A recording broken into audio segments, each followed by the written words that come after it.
After 30 years in the making, the Pioneering Spirit, the world's largest platform installation and decommissioning vessel, completed its maiden voyage.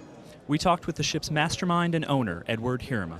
She was very steady in the waves, and the motion compensation system worked very accurately, so we were delighted with the performance. That's great. Now, what is next for the Pioneering Spirit? The next is the lifting of the Shell Brent Delta platform, presumably in May 2017.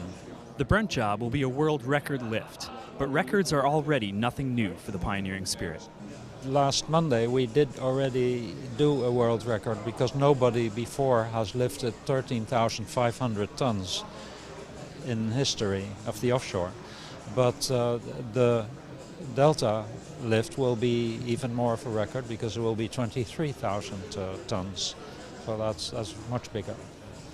And what has the response been from industry? Have you heard feedback from people who have been keeping a very close eye on this project? Yes, there's great admiration, lots of compliments, enthusiasm. People say, well, this is finally the game changer that we were hoping for. Heerema, however, is not resting on his success.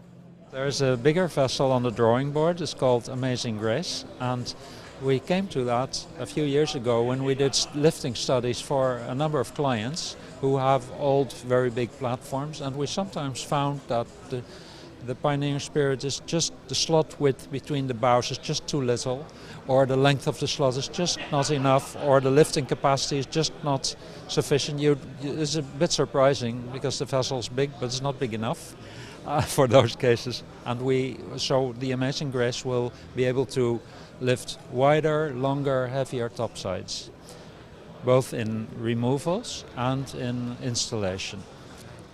And Mr. Heerema, this project certainly had its skeptics going in. I guess what would you say to those skeptics that maybe didn't think that something like this was possible? I say, ha ha.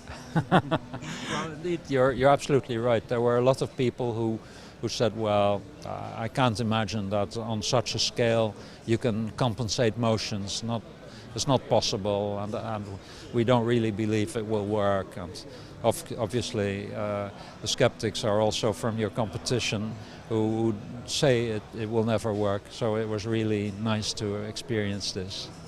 Certainly will. But I must say there were also a lot of, especially oil company people, who did believe in it, and that is admirable as well, because they saw the technical possibilities, the potential, and they went with us. We convinced them. They asked dozens of questions, critical questions, but we were able to convince them that it would work, and they went with us, and that is also very remarkable.